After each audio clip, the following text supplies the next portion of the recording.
नमस्कार.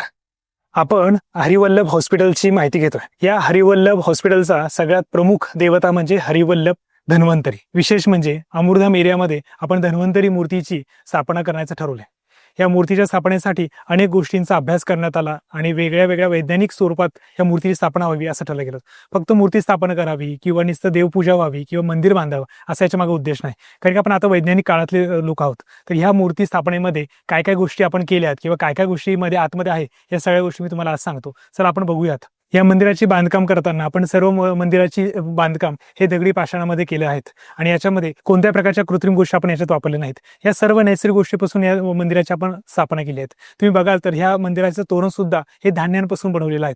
या धान्यांपासून बनवलेल्या तोरणामुळे अनेक पक्ष्यांना सुद्धा त्याचा आहार मिळतो. त्याच पद्धतीने जर मंदिरात आपण बघू तर मंदिराच्या दरवाजावर आपण जे कोरीव काम केले या कोरीव कामामध्ये सुद्धा आपण सगळ्या गोष्टींचा विचार केलाय.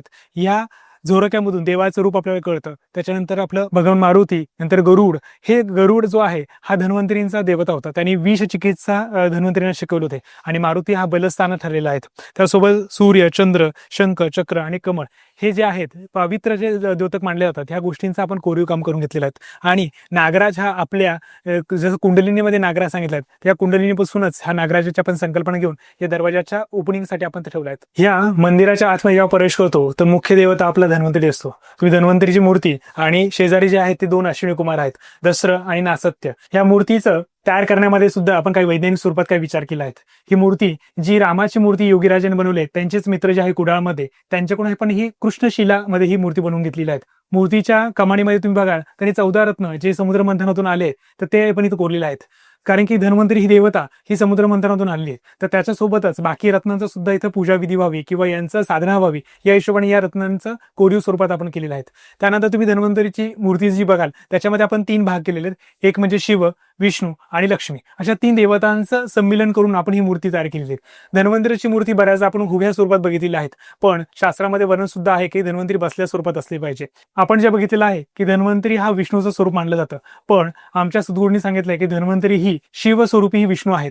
तर ह्या स्वरूपात आपण शंकराची जी पिंड आहे पारदाचं शिवलिंग आपण करून घेतलेलं आहे आणि त्याच्या मागे शेषनाग ठेवलेला आहे. त्याच्या खाली नंतर हे विष्णूचं स्थान आहे, त्याच्यामध्ये शंख, चक्र, जलोका, अमृत घट या सगळ्या गोष्टी आपण दाखवलेल्या आहेत. खालचा भाग जो आहे तो लक्ष्मीचा स्थान जे आहे, बैठी आहे, हे जो पाठ आहे हा लक्ष्मीचा पाठ आहे. अशा 3 देवतांचं स्वरूप आपण एकत्र करून ते मूर्ती स्थापना केलीत. या मूर्तीच्या मागच्या बाजूनेच आपण बद्ध पारा भरलेला आहेत. आणि बद्ध पारा काय करतो, आपल्या शरीरातील निगेटिव्ह एनर्जी खेचून घेतो. त्यासोबतच आपण ज्या अश्विनी कुमार आहेत, अश्विनी कुमारांच्या मूर्त्या इथं स्थापन केल्यात. दस्र आणि नासत्य या मूर्त्या स्थापन करण्यामागे उद्देश हा का अश्विनी कुमार देवतांचे डॉक्टर होते. यांनी काय केलंय की जे आपण जसं गणपतीची मान जोडली किंवा असे जे जुन्या काळातील जे आपण शस्त्रक्रिया बघितल्यात ह्या दोन्ही शस्त्रक्रिया अश्विनी कुमारांनी केलेल्या आहेत. या शस्त्रक्रिया करण्याचा अधिकार हा अश्विनी कुमारांना होता. आयुर्वेदाचा अवतरणच ब्रह्माकडून अश्विनी कुमार प्रजापती आणि नंतर धन्वंतरीपर्यंत आलेले आहेत. धन्वंतरी हे काशीचे राजा होते म्हणून त्याला काशीराज देवदास म्हटले जातात. हे काशीराज देवदास जेव्हा काशीमध्ये होते त्यावेळेस कोणत्या प्रकारचा आजार त्या काळात येत नव्हता, म्हणून त्या ठिकाणी निरोगी अवस्था राहिली जायची. म्हणून आपण ही मूर्ती इथं स्थापन केली आहे आणि धन्वंतरींना स्थान दिले आहेत.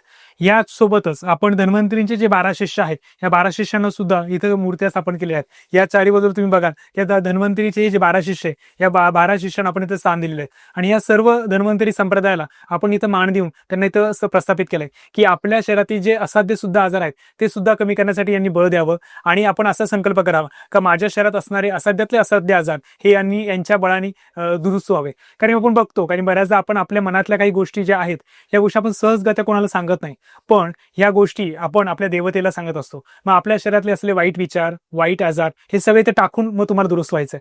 या मूर्तीच्या सानिध्याने तुमच्या मनातील विचारही कमी होतील आणि तुमच्या शरीरातील दोषही कमी होतील. अशा प्रकारे ही वैज्ञानिक स्वरूपात आपण मूर्तीची स्थापना केली आहे. म्हणून प्रत्येक रुग्णाला आम्ही इथं दर्शन घेऊन मग त्यानंतर चिकित्सा सुरू करण्याचा प्रघात इथं मांडलेला आहे. आणि इथं संकल्प केला जातो की आमच्या आजारांना दुरुस्त करण्यासाठी आम्ही जे काही शक्य होईल त्या सगळ्या गोष्टी, जे काही शक्य होईल ते काय प्रक्रिया किंवा पंचकर्म किंवा औषधी चिकित्सा ह्या सर्वतोपरी करणार, मनशांती करणार, योगासनं करणार या सगळ्या गोष्टींचा संकल्प करून आपण रुग्णाला ह्या चिकित्सा दिल्या जातात.